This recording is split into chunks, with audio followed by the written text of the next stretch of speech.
Assalamualaikum warahmatullahi wabarakatuh. Perkenalkan, nama saya Fadila Rahmawani, biasa dipanggil Dila dengan NIM 22003016. Saya berkuliah di Universitas Negeri Padang dengan prodi Pendidikan Luar Biasa. Pada kesempatan kali ini saya akan menyampaikan beberapa materi tentang manajemen pendidikan khusus untuk memenuhi ujian tengah semester manajemen pendidikan khusus. Materi-materi yang akan saya sampaikan yaitu aspek-aspek manajemen pendidikan khusus. Yang pertama, aspek-aspek yang berkaitan dengan pelaksanaan manajemen pendidikan khusus. Pendidikan inklusif adalah layanan pendidikan yang berupaya untuk memenuhi kebutuhan akan pendidikan semua anak tanpa membedakan suku, ras, sosial, ekonomi, mental, fisik, dan lainnya dalam setting yang sama. Pengertian ini membawa konsekuensi secara konseptual tidak adanya dikotomi pendidikan biasa dan pendidikan luar biasa. Ada beberapa aspek-aspek yang berkaitan dengan pelaksanaan manajemen pendidikan khusus, antaranya penyesuaian kurikulum.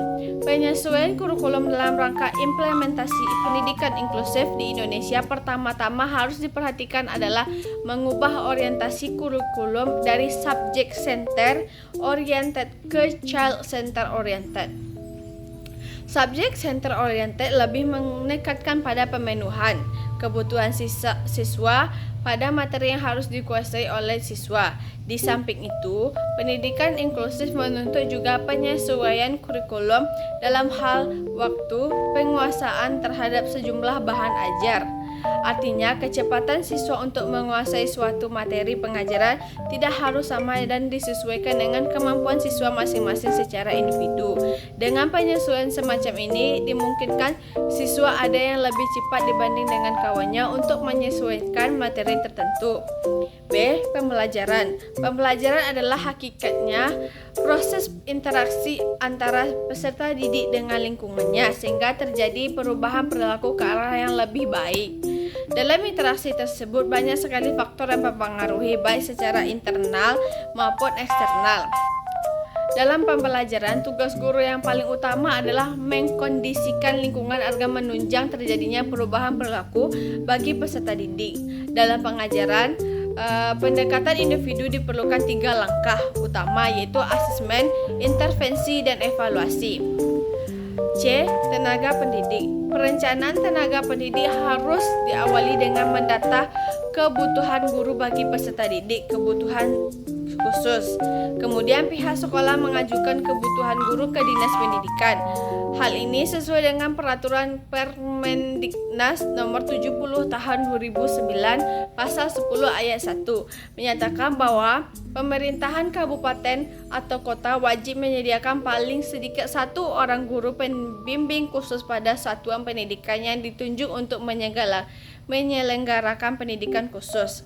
4. Sarana dan prasarana pendidikan. Tujuan pengelolaan sarana dan prasarana pendidikan secara umum adalah memberikan fasilitas dan pelayanan secara profesional di bidang sarana dan prasarana di sekolah dalam rangka tersosialisasikan proses pendidikan di sekolah secara efektif dan efisien. 5. Biaya pendidikan. Biaya pendidikan meliputi biaya langsung direct cost dan biaya tidak langsung indirect cost. Biaya pribadi private cost dan biaya masyarakat social cost. Biaya pendidikan juga meliputi biaya satuan pendidikan, biaya penyelenggaraan atau pengelolaan pendidikan dan biaya pribadi peserta didik. 2. Aspek-aspek bidang kajian dalam manajemen pendidikan. Manajemen pendidikan merupakan sebuah proses yang dilaksanakan secara sadar dan terencana untuk menciptakan suasana belajar dan proses pembelajaran serta mencapai tujuan pendidikan dimulai dari perencanaan, pengorganisasian dan pelaksanaan dan pengawasan dengan menggunakan sumber daya manusia dan sumber daya lainnya. 1. Manajemen kurikulum. Manajemen kurikulum merupakan suatu kegiatan yang berkaitan dengan penyusunan jadwal, pembuatan kalender akademik, dan penyusunan proses pembelajaran yang akan dilaksanakan suatu lembaga pendidikan. Kurikulum disesuaikan dengan kemampuan anak, yaitu disesuaikan dengan komponen tujuan, Materi, proses, dan penilaian. Penyusunan, proses, dan modifikasi kurikulum tidak sama untuk semua kegiatan pembelajaran. Bahan ajar pun dimodifikasi untuk disesuaikan dengan kemampuan anak tersebut. 2. Manajemen kesiswaan dan peserta didik. Karakteristik siswa yang berbeda-beda harus dipahami oleh guru sebagai tenaga profesional pendidikan. Perbedaan individual berpengaruh terhadap cara dan hasil belajar siswa. Oleh karena itu, keadaan individual siswa harus dimengerti oleh guru dalam upaya pembelajaran. Sedikitnya terdapat 4 hal yang harus dipahami guru, yaitu tingkat kecerdasan, kreativitas, cacat fisik, dan perkembangan kognitif. Manajemen pendidikan khusus adalah penataan dan pengaturan terhadap kegiatan yang berkaitan dengan peserta didik, mulai dari masuk sampai keluarnya peserta didik. 3. Manajemen sarana dan prasarana. Manajemen sarana merupakan segenap proses penataan yang bersangkutan dengan pengadaan, penyalahgunaan, dan pengelolaan sarana pendidikan agar tercapai tujuan yang telah ditetapkan secara efektif dan efisien. 5. Manajemen pendidikan atau tenaga kerja. Manajemen pendidikan adalah suatu rangkaian atau kegiatan menata tentang kependidikan mulai dari perencanaan, pembina, hingga memutuskan hubungan kerja agar dapat menyelenggarakan secara efektif dan efisien. Manajemen keuangan dan kepembiayaan. Manajemen keuangan merupakan suatu kegiatan yang berkaitan dengan penataan, penggunaan, dan pertanggungjawaban dana pendidikan di suatu lembaga, sekolah, dan lembaga pendidikan. Manajemen hubungan masyarakat atau humas.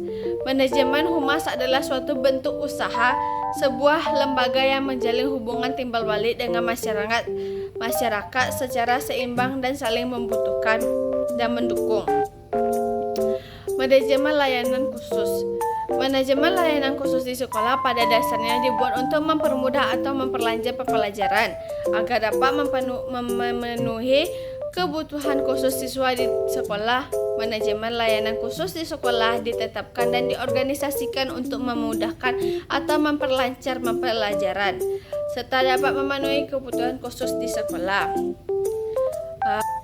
Sekian materi dari saya ucapkan terima kasih dan maaf jika banyak kesalahan. Assalamualaikum warahmatullahi wabarakatuh.